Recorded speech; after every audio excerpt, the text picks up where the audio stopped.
Who has joined us today, and good morning to those that are in the US. My name is Happiness Uwase, and I serve as the Managing Director of the Bridge Career Services.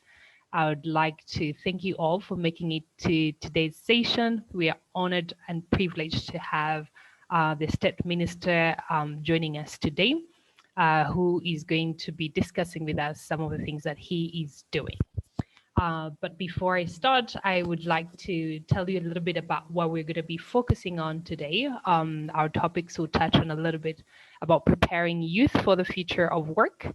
The guests as well will take us through a journey and give advice to some of the students that are joining us today in terms of advice that they can take with regards to starting or launching a career in Africa. So the Bridge Career Services is a professional talent placement provider dedicated to helping high capacity, globally educated talent with top employers in Rwanda and East Africa. I can hear myself in the background. Not quite sure. Yes, I would probably maybe go back and start off saying that give you technical advice. Let's meet ourselves and we can raise hands through the icons that are down here. You can raise your hand and I will call out your name and you can speak, unmute yourself and speak so that we do not interrupt the discussion. So I will ask everyone else to mute themselves. I hope that's okay.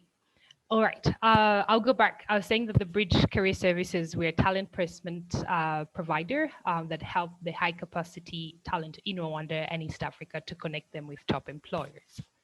So we work very, very closely with three partners, the University of Nebraska, Lincoln, the CASP program, Gashora Girls Academy, Bridge to Rwanda, Rwanda Presidential Scholars, and other diaspora. Before I start, I would like to welcome again the Honorable Minister to introduce himself first and tell us a little bit about what he does. Gaspard, the floor is yours. Thank you very much, Happiness, and hi to everyone who's joining from Rwanda and all over the world. So it's a privilege for me to be here. I thank a bit to our service, career services, Bridge Go ahead. for the invitation, and I'm very happy to be joining and I look forward to the discussion. So you asked me to introduce myself. I must confess this is not my favorite topic to introduce myself, but I'm going to try. My name is, you said that my name is Gaspard. I am a Minister of State for Primary and Secondary Education. I'm not sure if everyone knows what that means. We have at the Ministry of Education, we have a Minister of Education and we have two Ministers of State. One is myself for primary and secondary education. So which means I look after what you call basic education, meaning pre-primary, primary, and secondary education. And you have my colleague called Claudette. Many of you may know her because she's also a former presidential scholar. We actually went to the same school. She's in charge of TVET and ICT in education.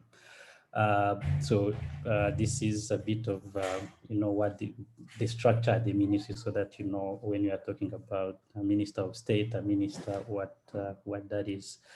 So a bit of myself, I went to school in Oklahoma, at Oklahoma Christian University in 2008. I was part of the third group of presidential scholars. I studied engineering, electrical engineering, and then for my undergraduate, and then I went on and had a master's degree at the same university. It was in electrical engineering, but we also had the chance to take some of the courses from the College of Business. And then that whole degree was called, it was in engineering, but on engineering management side. So which means we did engineering, but also had the chance to do other courses on management. So I did that. I graduated in 2013. And then I went to work in an internship in Virginia. It was a NASA program called NASA Develop. I think some of you know that. And so I did that for a few months. I actually joined the program before I graduated, and I did my last courses online. So, and when I was about to finish my program, I heard of an opportunity to come back in Rwanda. And it was a program about STEM education. And this is something I have liked from when I was still back in school. We actually used to come from school, buy stuff like electronics and kits, and then go and volunteer at the University of Rwanda College of Science and Technology to teach students how to build electronics projects. So this is what I used to do when I was an undergrad. And then when I was finishing my master's, I heard that there was an opportunity to do pretty much the same at Agahozo Shalom Youth Village. So which is a residential community for vulnerable youth that's in Rwamagana. So when I heard of the opportunity, I thought it was a perfect fit for me because I have always wanted to, of course, do engineering, but also find ways to use that engineering to solve some of the challenges that the community faces. So, but I believe that, there is nothing better that you can do than, helping someone, So I was a student in engineering. I loved engineering, but I wanted to be able to help others actually love engineering.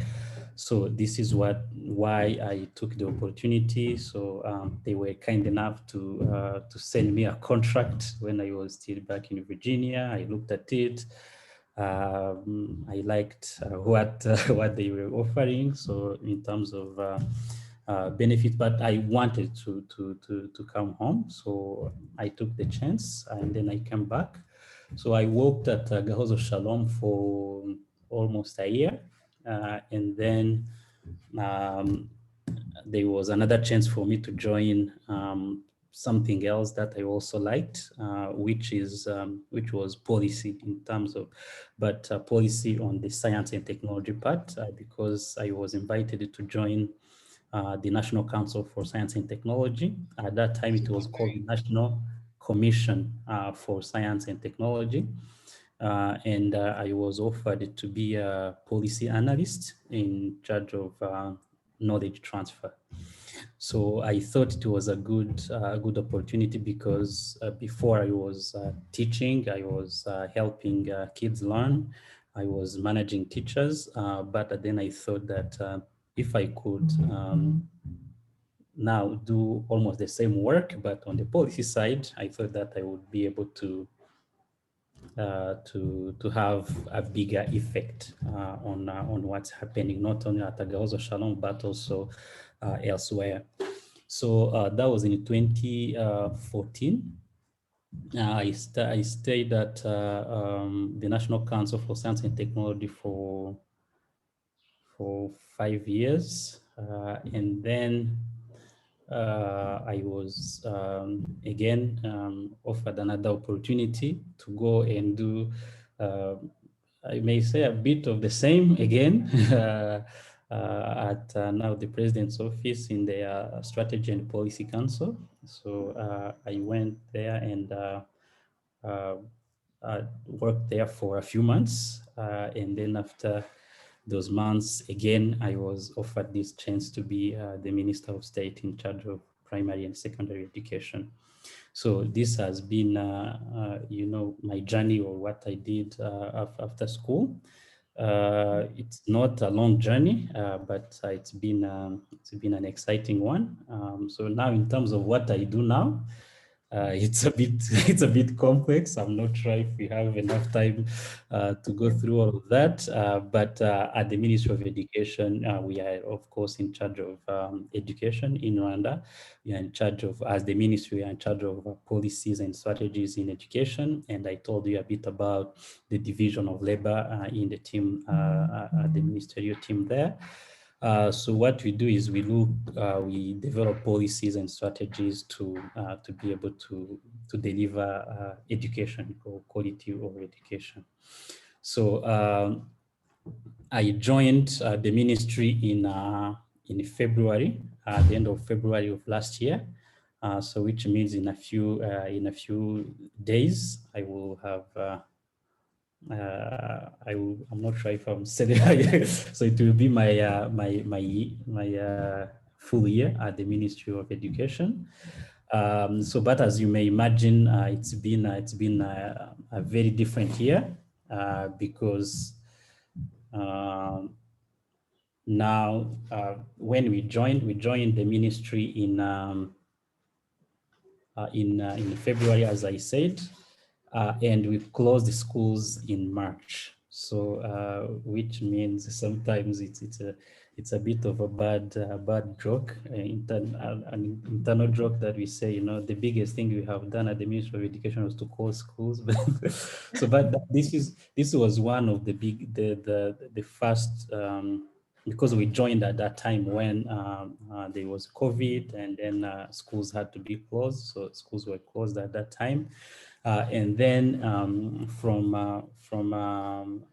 March until now, we have been working on making sure that learning continues. So meaning figuring out how do you start online programs? How do you make sure that all the courses are available online? How do you make sure that you figure out other ways of teaching if kids are not at school?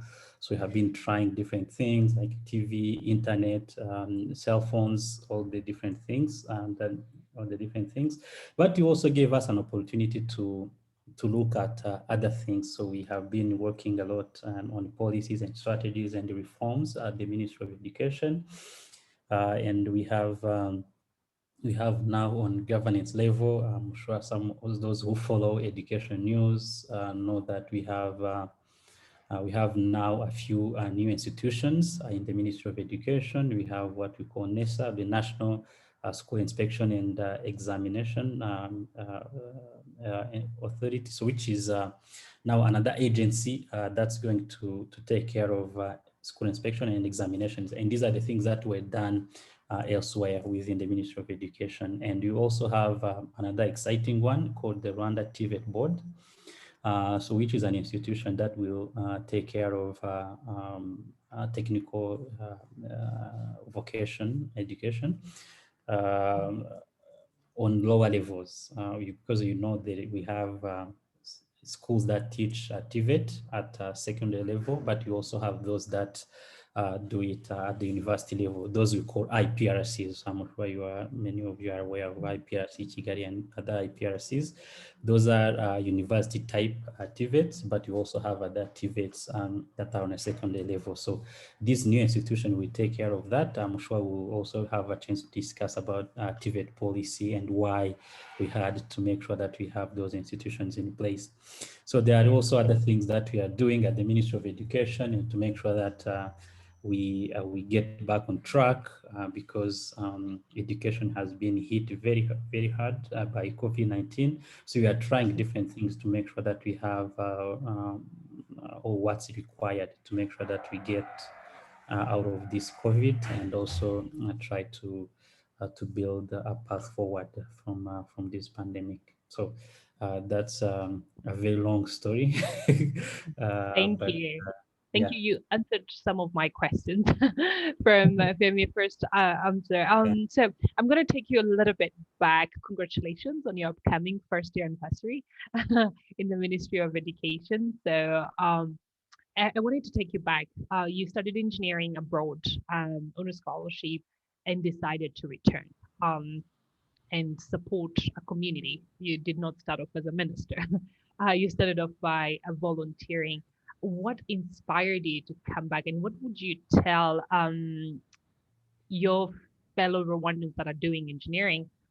In our world of work, engineering seems to be a hard sector to find opportunities for our students. They would choose to stay because when you come with engineering, you have to start with humble beginnings. Going to help are going to help a community build up wells or set up an electric site for people so that they can get light in their homes.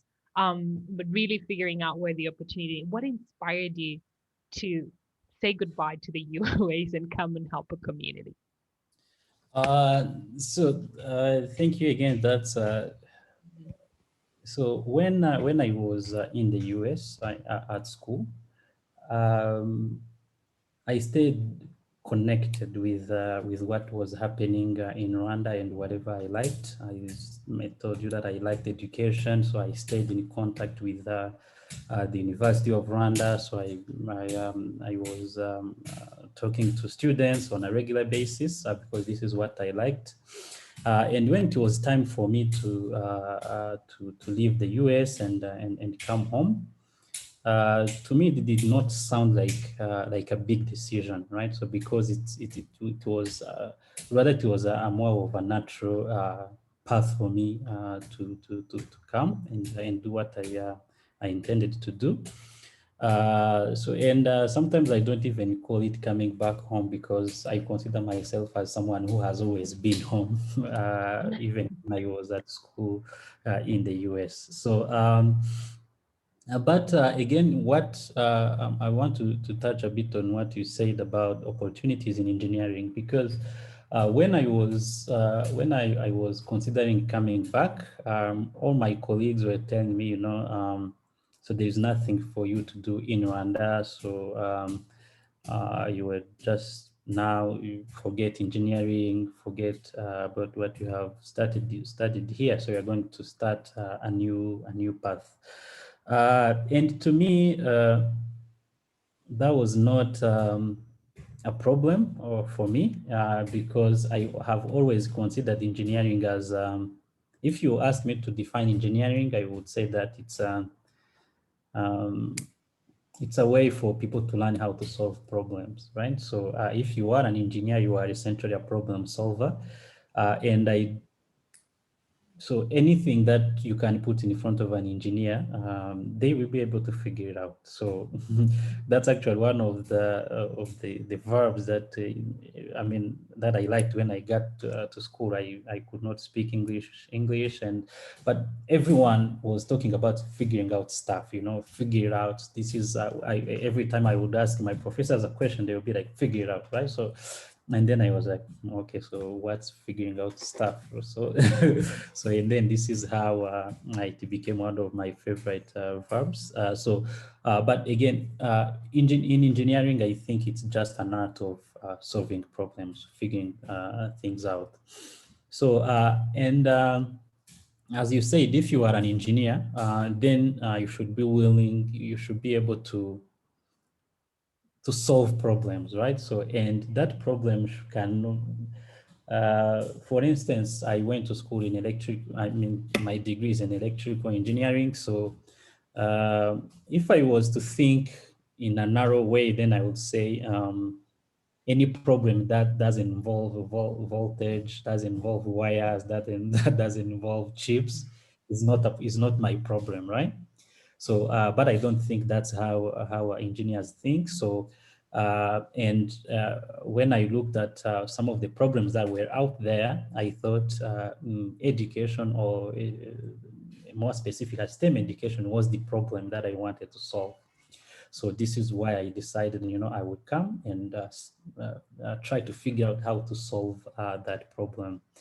And of course, some of my colleagues did not agree with what I was trying to do, because they did not think it was engineering. But some of them even thought, you went to school, you have your bachelor's degree, you have your fancy master's degree, you are doing all these things, and then you are going to take a job at a school in Rwamagana, right? So it's not even in Kigali. So, and then some of them thought that it was like many, many steps backward. But I did not think like that, because I thought I had found a problem to solve. And this is what I was always focused on. So now I'd say, if you are in the US or elsewhere doing engineering, I would encourage you to essentially think of it as just a way for you to train to be able to solve problems. And whatever problem that you find in your path, and it is something that you like, it is something that you think you want to spend more time with, then I would say that's your problem, right? So that's what you are trained to do. So please go ahead and take the leap and do it. But I will also say something else. I don't think it's I don't think everyone should come. I mean, should look at this as a binary decision. So you either come back or stay, right? So I don't think it's that binary, right? So, but I think it's just all everything that we are on here. I think it's just a journey of opportunities. We are all looking for opportunities. So, and if you have graduated and you find other learning opportunities, I would say take those opportunities, learn as much as you can, right? So, and then by the time you find the right problem in Rwanda, I'm sure you will be able to come and solve that problem. Thank you so much. I agree with you. Engineering is problem solving. That's the degree you graduate with before anything else. Yeah, thank you for sharing with us. So in the area of job placements and identifying opportunities, we've discovered that soft skills have become the hard skills of the 21st century. And how is the ministry currently trying to shift from the traditional learning of memorizing now to incorporating the technical skills, but with the soft skills? Could be entrepreneurial, technical, any kind of technology, and other soft skills that currently employers are looking for. What are some of the ways that the ministry is doing to implement that in schools, and what are some of the challenges that you are facing? So that's a very difficult question, because if I was able to answer that, then I would have my job done. So, so but it's a very good question, because if you are talking about educating kids for the future, then this is something that we should always be thinking about. And if you also read some of the literature around the future of work, you will find this common phrase that if you begin a school now, by the time you graduate, all the jobs I mean, you will be graduating into jobs that did not exist when you went into school, right? So which means that it's a challenge for us, and for actually for everyone, to be able to try to figure out, how do I help this kid in EP1 now? How do I help them develop into someone who will be able to confront the challenges that we don't even know exist now, right?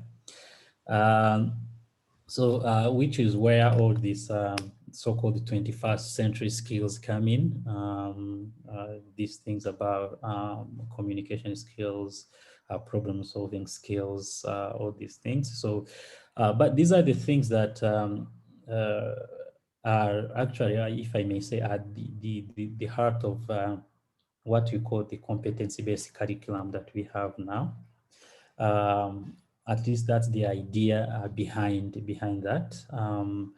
And when we shifted from what we used to call knowledge-based curriculum, that was actually essentially the idea of saying, there is knowledge that we can try to give to these kids. We can teach them what chemistry is, what physics is. We can teach them all these definitions. They can know, they can memorize all these formulas. But we need to be able to figure out, we need to be able to teach them what do you use this for, right? So what is this useful for? And this is why we said, now that's going to be the shift towards, developing competencies, right? So if you are teaching someone how to count from 1 to 10, that should not be the end of the story, right? So why are you counting from 1 to 10, right? So why is this important to you? In a conceptual framework, so this is what we do. We have that curriculum set. But you asked about the challenges. This is where I think we all talk about, there is policy, there is practice, there is implementation. So these are the things that, should all actually be looking at the same thing. But if you look at how they are done in practice, this may be different, right? So now some of the challenges that we have is that teaching in this new way requires someone who can think outside of the box, right? So it requires someone who can be creative, and um, all or everyone at the ministry or the teachers that we have, I may say that we are not at the same level of that, level of creativity. And this is because actually the teachers that we are asking to teach in this new way have not been trained in that way, right? So they have been trained maybe in the old way, and we are trying to convert them into people who can teach in this new way, right? So, and it poses a challenge because one, it requires that level of creativity, and second, it it requires somebody to be able to dedicate time for enough time for children, talk to them, see what they like, and see how he or she can help them. So it requires a more of an individualized way of teaching, and this is a challenge, especially for in our schools where we have maybe bigger numbers in schools, and it becomes a challenge for someone to go and follow up with each and every individual kid. So, but this is where we are going, right? So the framework is there. We have the teachers who are smart, who want to do all these things, but we also recognize that it requires time, it requires training, it requires patience for us to be able to get there. So, but I think there are also other factors that are accelerating our journey there. This includes technology now, technology that's now becoming, more and more present in our schools, and especially given this pandemic that, showed everyone that, a school is not just, these four walls and a teacher in front. So people can learn everywhere, right? So it changed the concept of a classroom, it changed the concept of an office. Now we are at home, we work from home, we do all these things from home. So there are other things that are changing, and of course they are challenging, but I would say that they are also accelerating our way into being able to teach these skills. So uh, I'm not saying that we are there at 100%, but this is the journey that we are on, and we are hopeful that we will be able to get there. But it also requires us to think about other things. It requires us to think about, the not only the teaching framework, how do we teach, but also how do we evaluate, right? So how do you evaluate for the right things? Because you may, teach someone in a certain way, but when you are going to evaluate them, you evaluate them in the wrong way. So which means you will not be able to tell if you were able to take them from point A to point B. So it requires us to be flexible. It requires us to think very fast. and to be able to implement things very fast. And this is not something that we have been particularly good at. But again, this is a journey that we are on, and we are always learning. So I always say that if you are the Ministry of Education, you should be willing to be the big, to learn, right? So you cannot fail to learn and yet pretend to be teaching others. So this is what we are doing, and I think we're going to get there. Thank you. I have two last questions, and then I'll open the floor to the audience to ask you questions. One, in our sector again, I will refer to the job matching students and employers. We face a challenge of skills that have been undermined, I would say, like being an accountant or doing finance, or some people even taking the TVET programs that were recently initiated. How are you planning on changing that culture where a student is going to tell their parent that I'm not going to be a doctor. I want to go for accounting. I want to go for finance. I actually want to go and be an electrician and support people with their maintenance in a factory. How are you planning to change that mindset within the Rwandan culture itself to allow the youth to follow their passions and their interests? And then the last question is how can we help us, the people that are talking every day to private sector and trying to convince them to give opportunities to the students? How can we help the ministry? What should we go out there advocating for to make sure the private sector as well is contributing to the growth of our next generation? Sure. Actually, I will start with your last offer on what can you do. I'd say keep doing what you are doing. So because I think you are doing a good job. If I meet some of the people that have been part of your network, they are they are change makers. They are people who are willing to look at these problems, to challenge us, to challenge even the community, even the culture around them. So I'd say, keep doing what you are doing. It's working. You just need to do it more. So now coming back to some of the things that have been neglected, like including TVET and everything. So I would say it's actually unfortunate that we find ourselves in a situation where there is a segment of education that's neglected, because sometimes we may lose ourselves in these fancy terms like the future of work, AI, robotics, everything, right?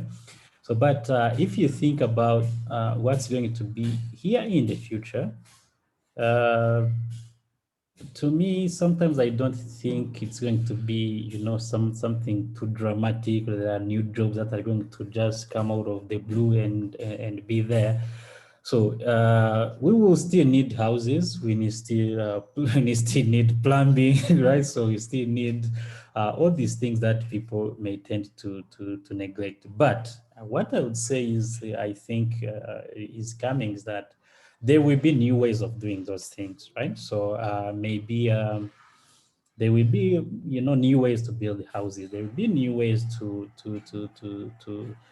fit, wires in those buildings. There will be new ways of doing things, but many of the things that we do now are basic things that are the foundation of everything. So, and these things will always be there. So if someone was saying, I'm interested in plumbing, I would say, go for it. So it's what you would want to do, but be willing to learn new things in that profession, right? So if something new comes out in your profession, you should be willing to look at it and adapt and be able to do new things. So I think this is how professions will evolve, and I think the people are going to succeed are going to be those ones who are going to be able to evolve with their professions. So now, yeah, TVET, as you said, has been unfortunately neglected in some circles. because we all think we should be engineers, we all think we should be doctors, we all think we should be all these things. But if you look at how the TVET landscape has been growing in Rwanda, I think it's a very good story, because now we have we have different levels of TVET, equivalent to secondary school, but you also have these IPRCs, where if you actually look at the job placement, if you look at uh, the percentages of the people who get placed in jobs, you will find that in IPRCs, those numbers are very high, right? So, which means if you do TVET, if you do technology, if you do all these trades that people are saying, are neglected, you will be able to find a job faster than that other guy who used to make fun of you. And so I'm not saying those other things are not very important, they are, but I'm saying that there is a raise of appetite in absorbing all these people who do TVET, because now everyone is realizing that there is need for some level of professionalism in what we do. I'm also sure that you have been following what regulatory agencies like Rura said. They said if you are going to have electricity in your house, it has to be done professionally by someone who went to school for it, someone who was trained to do that. So, and this actually is a way of valorizing, that job. It's someone who went to school for it, they have been trained for it, and they are also able to do it in a market that recognizes, their worth.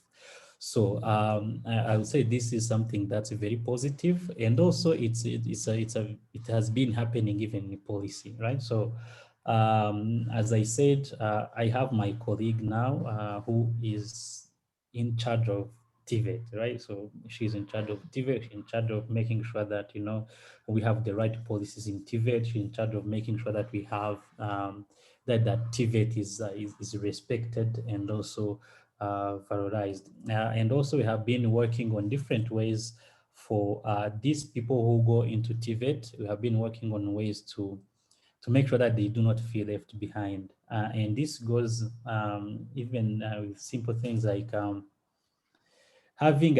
giving them a degree that's going to help them have different options, right? So for instance, we are now talking about some degrees that other systems have, like a BTech or an MTech, where if you have finished your 4 years in TVET, you can get your Bachelor of Technology, then you can use it to do whatever you can do as everyone else who has another bachelor's degree. So you can also have that MTech, have that master's degree.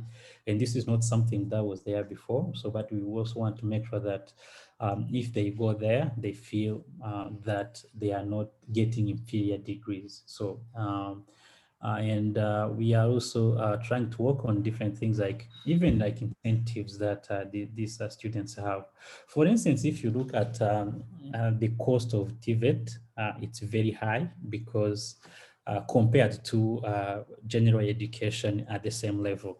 For instance, if you have a student who goes to the equivalent of, let's say, senior 4, right? So, and they are in TVET.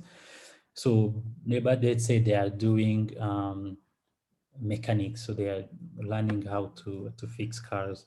So it is evident that they will have different things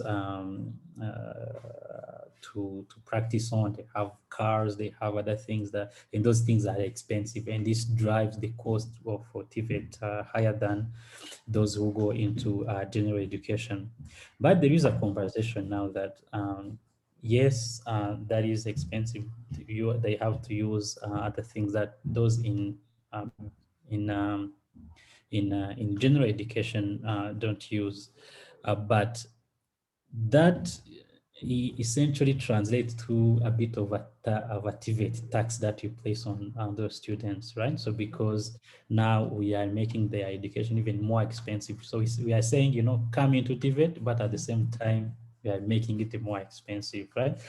So someone may joke, but they will get a job after, so they should pay up. But so this is, but we want to make sure that the cost is brought down to that same level. So there are different conversations that we are having, and to make sure that TVET itself is very attractive. So and in terms of what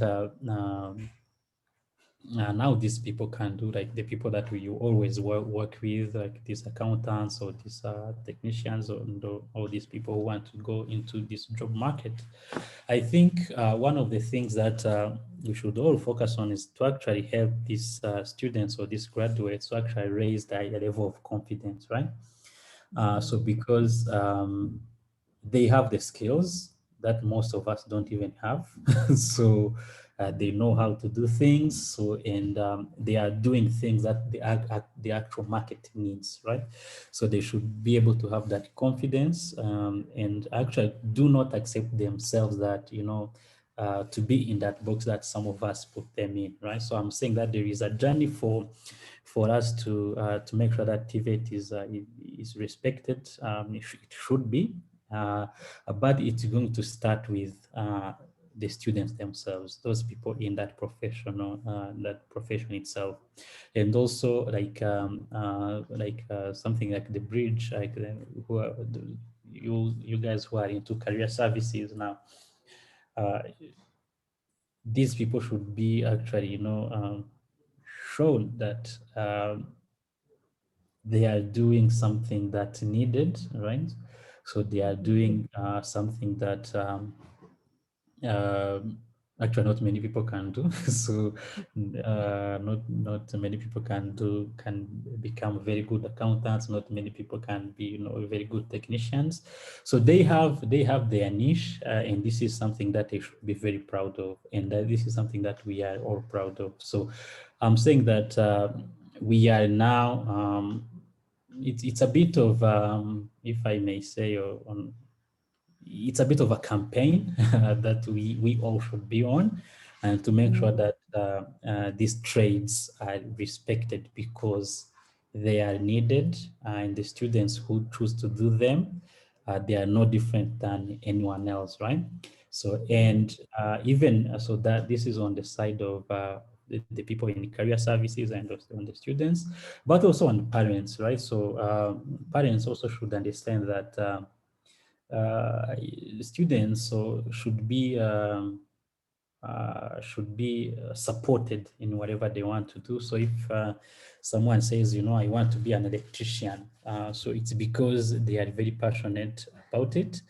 So don't push them into trying to become doctors, right? So because then maybe they are not going to even be a good one. So but these are the things that we all should actually try to focus on to make sure that um, we have that awareness that TVET is very important. And then from the policy side and from the government side, we will also keep doing everything that we can and to make sure that we lift these trades as high as we can. Employers actually appreciate TVET students from some manufacturing companies that I've spoken to. They prefer hiring a TVET graduate versus someone with an engineering degree. So they get the work done. They're coming in with the skills that the companies need. So I would like to open the floor to participants. I can see some have already started typing in the chat, which is great. We have a question from, I would encourage the rest as well to type in the chat box. I'll read out the questions. We have a question from Del Dawson. It says, how do you assess the current English level language proficiency as taught in Rwandan schools? How is the ministry addressing this challenge? So that's a very good question. Again, language is very important because, as you know, English is the medium of instruction for all levels now. And what we have been doing is that we have been working with different partners to strengthen that English language. For instance, last time during when we were under lockdown, we took a decision to have all the teachers take a standardized English test, and this is one way for us to gauge where our teachers were. And unfortunately, the majority of us were in the beginners column, right? So low beginners. And this is a problem because now we are required to teach in English, but now if the teachers themselves do not feel comfortable with that language, and then many things get lost in there. So now what we are trying to do is we have been doing trainings for a while now in Rwanda. So, but now we are trying to shift the focus now. We are trying to because some of the trainings that we had were mostly short-term trainings, but now we want to make sure that we have strong language training programs for those teachers who are now in service, and to make sure that we have a program like of 2 years, to make sure that we stay with them for 2 years, and to make sure that they have a good immersion experience with trainings. So we are working with different partners. And to make sure that we find ways to raise that level of proficiency. So this is for teachers who are in service, but we also have other programs for pre-service teachers, and these are the teachers who are into teacher training colleges.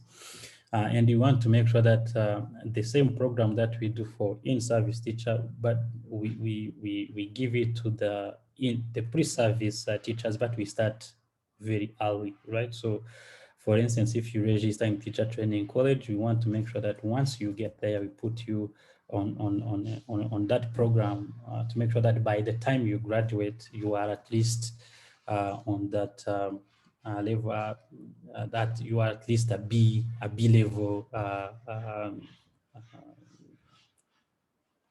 English speaker. So, but there is one thing also to be you can be proficient in English, but also there is another level you need to be able to teach in English. And those are two different things, right? So you can be able to speak English, but not be able to teach in English. So these are the things that we are also trying to address using trainings. So we have different modes of training now. So we have what we used to do using mentors at school to make sure that the teachers have the right mentorship process for them. But now we are also adding a safe study session online to make sure that the teachers stay with the course for a while. But you're also trying to make sure that we check in with these teachers regularly. So to make sure that we have uh, a journey for us to follow up on, their level of proficiency, if it's increasing, if it's not, and to make sure that we address that challenge. So I started with teachers because they are the key to everything. And if they are at that level, then I think also the students also around should be around there, right? So we are starting with teachers, but also shifting the focus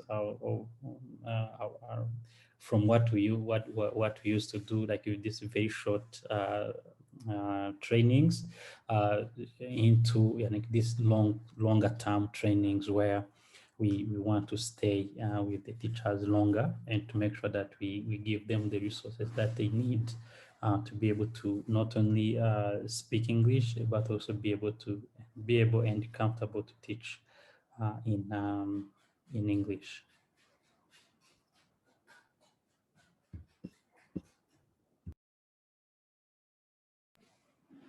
Happiness, I think you are muted. Sorry. Thank you. I was saying more questions are coming in, and some people have their hands raised as well to ask questions. We have a question from Ellie Mandela asking, what extracurricular did you do in school, and how did that shape you? Can you can you hear me?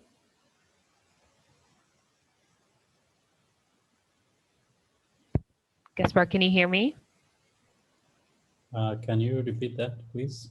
Yes. So he said he was asking what extracurricular or other activities that you did in school while you're in school, and how did those activities shape you? That was from Alien. We have. Then I will take a question from Joyeuse and then read from Francoise and then read a question from Camila afterwards. Maybe if you can answer that question from Ellie right now. Yeah. So what did I do besides school? So, when I was in secondary school, I went to school in a seminary, in a petit seminaire in Nyondo. Um, so I liked music. I was in a school band, so I liked to play music. We had some sort of a brass band where we would, play instruments. So I've been part of that band for uh, 5 years when I was in a secondary school. And this is something that I liked, not because, I mean, it was music, but it also taught me other things, right? So, for instance, if you were playing in that brass band, it's something that requires to practice a lot. Um, and um, and also it's physically demanding. So sometimes you spend hours standing, practicing and doing all these things. So to me, that being part of that band taught me how to keep on repeating something until you get it right. So so which is something that I think is very important. And it actually served me when I went into engineering, because now you will have to always do something. The teachers would make us do the same thing over and over and over and over. And this is something that I did not mind, because I knew from my time with the musical group that it's something that you need to always keep doing to make sure that you get it. So, but I also did other things like participating in different clubs. Uh, so we had like many clubs at the seminary. I used to participate in that. And this is not because I liked extracurricular activities a lot, but it's because I was more a lazy student. I did so I did not uh, so I did not have it in me to just sit down and learn. So some of my colleagues used to make fun of me that I'm always reading things that are not related to classes. So because this is I would get bored very quickly with chemistry, because I had that it's more of a gift to, just sit down, listen to the teachers and know what they are talking about, and then just leave it and go and read, uh, read novels and do all these things. So, and then this is when I started participating also in different clubs, because it gave me something to do away from school, which I thought was a bit of the same thing. But so this is what I used to do in secondary school. But when I went to university, I'm not sure if I did much outside of engineering, because itself was a bit of more than full time. So I did that, but Myself and my colleagues also started doing developing other non-profits. So we started a project with a water project with someone. So we used to go and learn how to drill wells and then come back and do it here in Rwanda. So this is something that I also did. So it taught me, how, because we did that because we saw a problem. People who were doing people were always showing videos of kids in Africa do not have water, but we say we just wanted to do it and say there is something that we also can do. So we did that. We also started another project with someone you may know, Eve, about leadership and entrepreneurship, and something that we did that we did together. It also gave me some time to step out of engineering and actually think about what are the challenges out there, right? So um, uh, you may, as I said before, you may be doing engineering, but there are other things out there. So this is, I think, the whole point of doing things outside of school, because it gives you, that scope of, there are things you are learning in school, but there are also things that happen elsewhere. So I think this is where um, um, this is what you learn when you are trying to do all those things. So they did not do much, as extracurricular, because I have been with some of the folks at B2R when they were at Telecom House. I used to go and hang out with them, but they are an impressive bunch. They have been doing, some of them do like 10 things at once. So I did not have a chance to do that, but for the few things that I did, they really taught me how to look at the problems, but associate them with problems that other real people in the real world face. Thank you. I can see, Francoise, your hand was up. I want to give you a chance to speak, to ask your question. I think Gaspard is still with us. So you can go ahead. I'm guessing he's hearing. Okay. Thank you, Honorable Minister, and thank you, Happiness, for organizing this. So I just have a question, I guess, going back to the curriculum, best curriculum, the competence-based curriculum, sorry. I know from a little bit of my research that a lot of the focus has been on kind of rethinking how the content is taught. So a lot of kids are working in groups, and there's a lot of like focus on critical thinking and innovation and so on, which I think is great. One of the things I kind of had a question about was what is being done about rethinking the content itself. And I guess part of my interest is more from like a decolonization standpoint. So what is being done to rethink the content, like the history that is taught, the books that are used in the schools, in a way that students see themselves in their education and are actually empowered.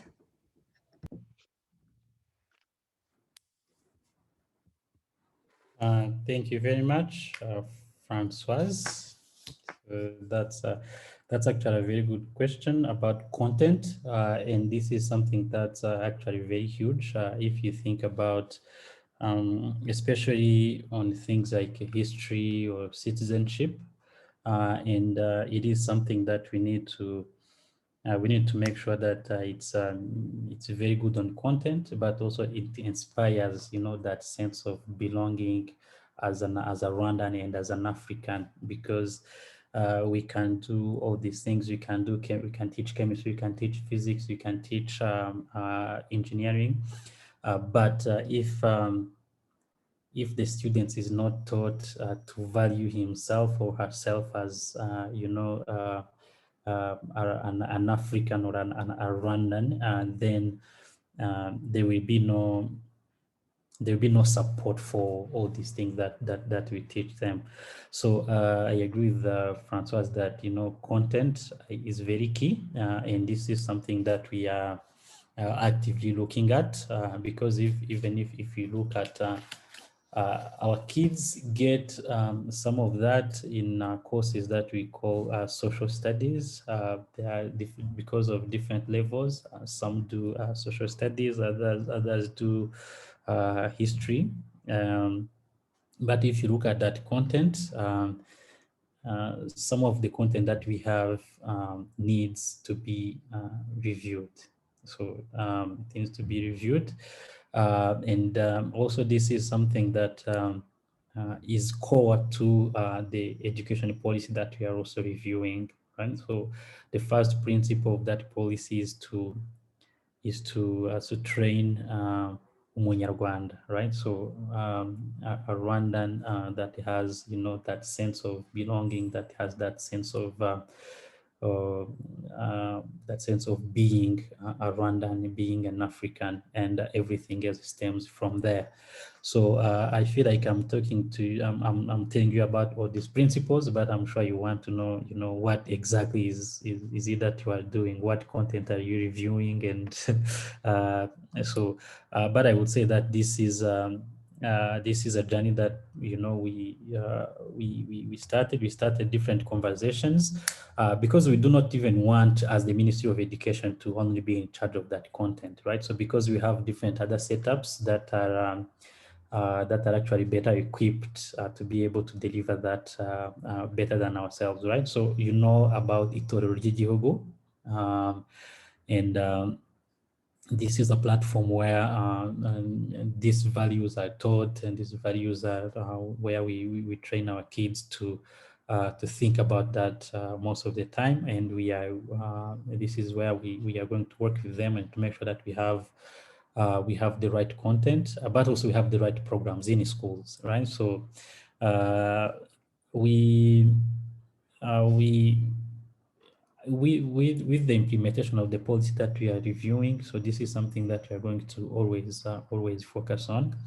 But also some other things that we do is we train teachers, the teachers who teach most like history or the social sciences, and to make sure that they will always look for that, right? So even if maybe the content that we have now may not maybe have that, but you also always try to make sure that the teachers themselves, the trainers themselves, actually look for that to make sure how do we make sure that these kids feel like they are Rwandan first, and everything comes after that.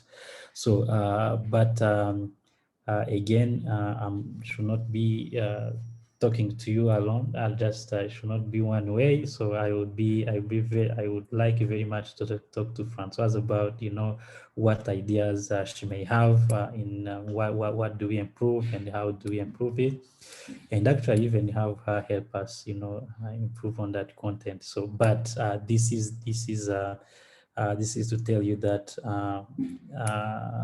this is the idea that's there, and this is one, that should be the anchor for everything that we do. But content revision is something that takes time, but it is something that we are committed to doing as the Ministry of Education, because we agree that it is the foundation for everything else. I couldn't agree more, since she's doing a research paper to come and support in the ministry. So we have two questions from Camilla regarding the pandemic. So she's asking, how do you view the impact of pandemic on children's learning, especially those that do not have access to remote learning options? So that's the first question. And the second question is like, what are some of the strategies that are going to be put in place or are already in place to ensure that school openings and closing due to the pandemic can be mitigated?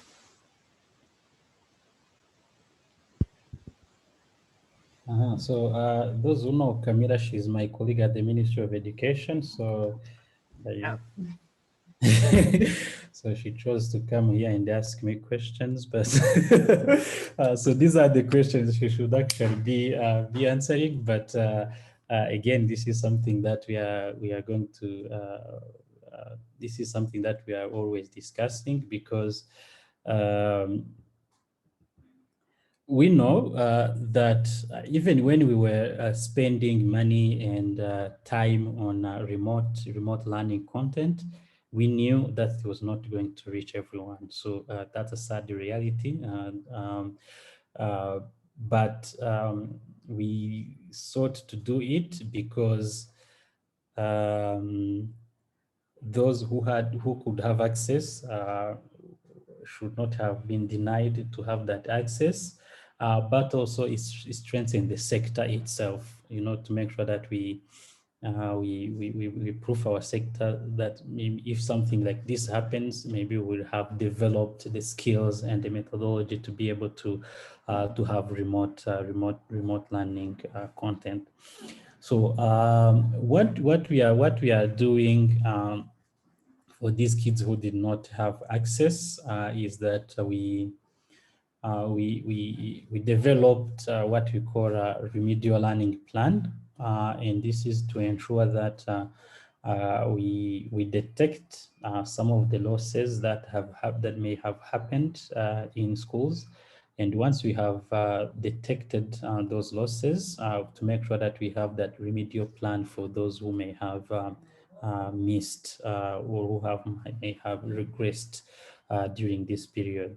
So, but as you may imagine, this is not an easy task, and it is something that is even complicated by, you know, these also current circumstances that we find ourselves in. So, but again, this is something that we have developed, and we are working with teachers, we are working with everyone involved in education, and to make sure that this is something that we pay very special attention to, because we have kids who have been out of school for instance, if you look at those in primary 1P, 1, 2, and 3, and pre-primary, they have been out of school for a year now, right? So schools have resumed last month for those not in Kigali, because Kigali now has been under lockdown. But those who have been, who are back to school, they have been away for a very long time. So this is something that we need to pay very special attention to make sure first that we detect those who have problems, and once we detect them, to put them through this program of remedial education. And then strategies on how to put in place to ensure that school openings and closings due to the pandemic can be mitigated. And there are different things that we thought of at the Ministry of Education, and one of them actually is, you know, strengthening this remote learning, make sure that we have the right content that's available. And the second thing is access to the technology. So many kids who did not have access to these remote learnings because they did not have actual devices to be able to do that. So this is something that we are also working with different partners to make sure that we have at least a way of looking at this issue of devices, because as you may imagine, it's another heavy undertaking, but it is something that we are looking at very seriously. And another thing that we have observed is that you can have the right content, you can have the devices, but if you do not have the right help for these children at home, then all those things will not do much, right? So you have seen some even people posting videos of their kids trying to go on Zoom or to go and do all these things. So it's a bit of it's a challenge, but again, it is also something that we are learning as a community as a whole, not just the education system, but also as a society. that we need to also increase that community digital literacy to make sure that now if we have parents who can help their kids with their homework on paper now at home, but how do we make sure that they can also do the same while using technology? So, and this is not a agenda that we are going to, this is not somewhere, some place we are going to get like tomorrow, but it is something that different people in charge actually are very seriously looking at. But also it's also supporting learners and making sure that we develop other materials that students can should be able to take home. For instance, during the lockdown, we were seriously discussing about developing guides or other help books for these children, so that if we were to lock down again, they will have something to go home with. Because we found that there are even the students who went home, they did not have any book, they did not have any device. So, and then they were just, the learning did not happen for them. So, and you want to make sure that we have either if it's those electronic resources, even if it's hard paper resources, to make sure that they can at least have something that they can be able to have. So, but also another thing is that we are trying to make sure that we have the ability to reach the learners in a more close to home setting. For instance, we have, as you know, we have many students who go to boarding schools far away from their homes. So, and when the pandemic hit, they had to come back. But we have the majority of the students who go to school, who go to day school. So they go home, they go to school and then go back home.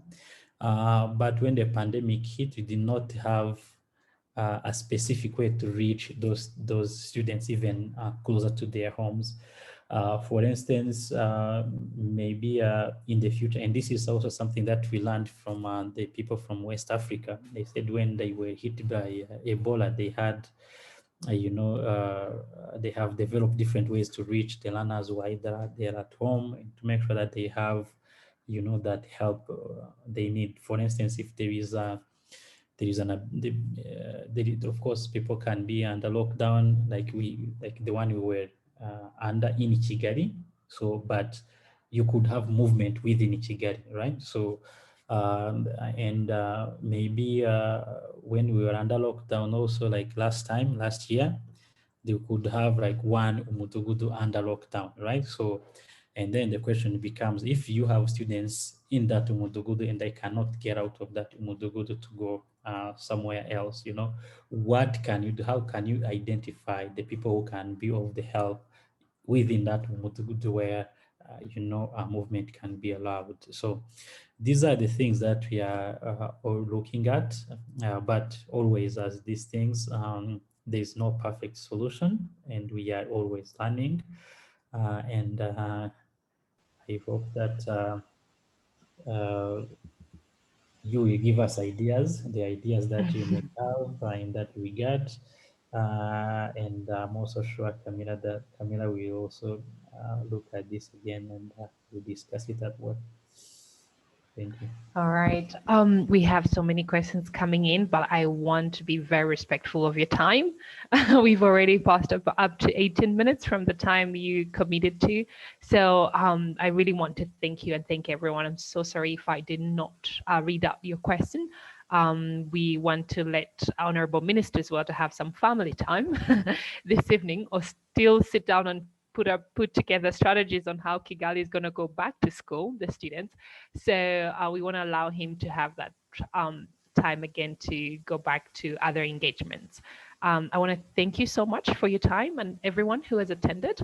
But as we close off, I'd like maybe for you to share any advice. So the pandemic has taught us that we need several skills or need technology. What piece of advice would you give to students who are currently in school or about to go to school? What kind of skills do you think that they should be bringing, or attitudes, because attitude is actually what keeps you in the job. What kind of attitudes do you think, as advice, do you think that they should be bringing when they're coming back to Rwanda? I think that's a very good question. And again, I think, as you rightly said, attitude is very important. And this, I'm not sure if it's an attitude, but I think we all should be ready to try, uh, try and work. And if you find the problem that you want to solve, just give it a go. Uh, don't think like something is beneath you, or something is not worth trying. Don't feel like you are overqualified for something. So if it is a problem that you are trying, that you have identified, just have that open mind. Look at the problem and then offer your solution. But also, I would say, be able to rework on your expectations, right? So because there is something that I have observed, or something that maybe have happened to me, to myself.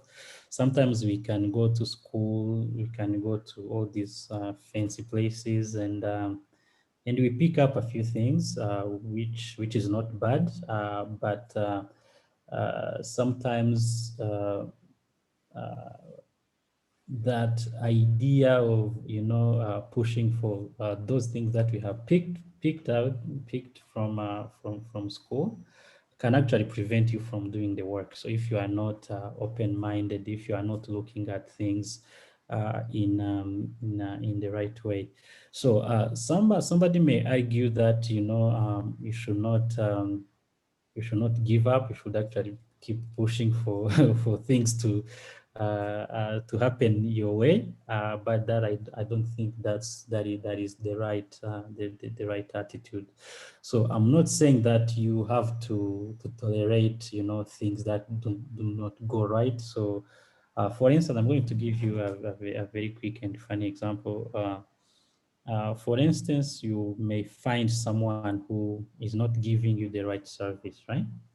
So, and this is something that you should actually refuse, right? So you say, so for instance, if somebody is at a restaurant and not serving you well, this is something you should be able to say no. I mean, you should be able to give me that service, but also go the extra mile and try to explain, right? So try to understand where these people may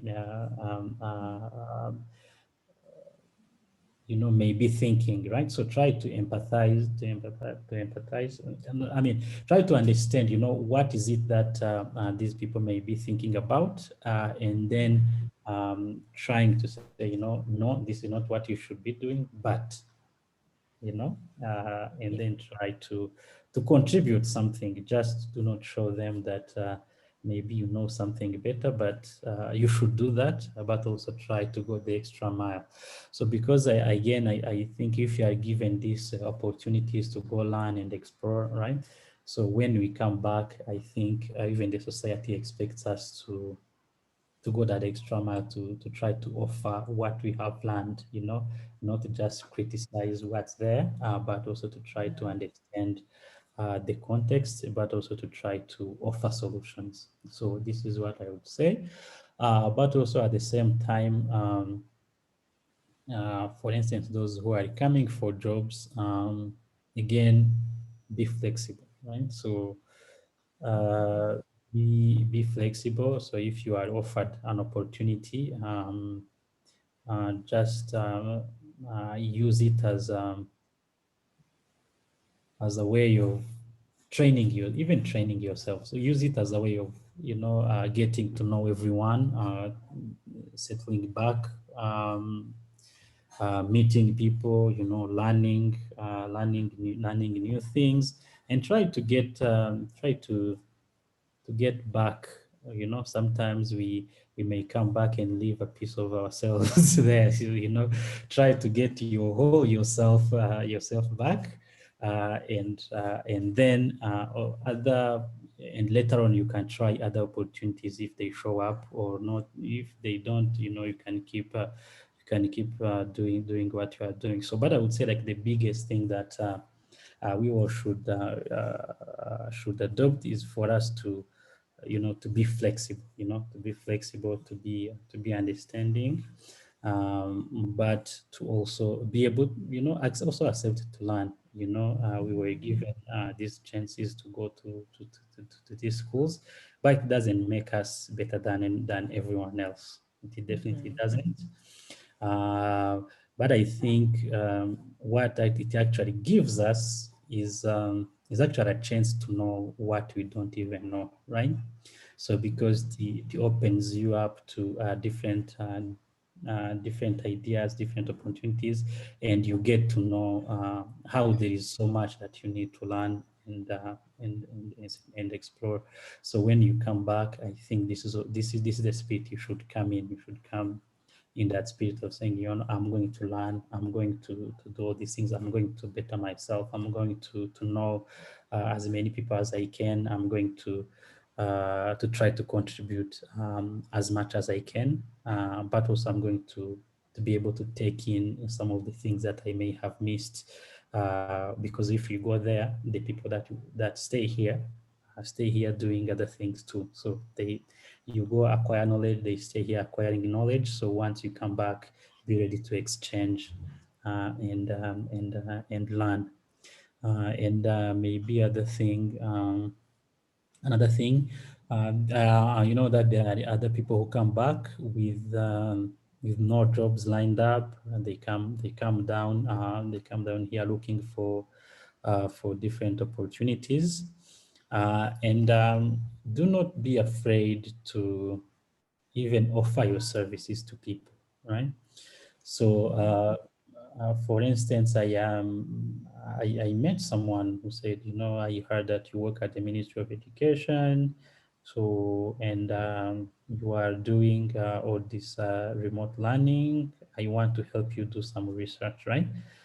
So, and this is something they said, I am here, I'm looking for opportunities, but I wouldn't mind coming at your office and, to do this.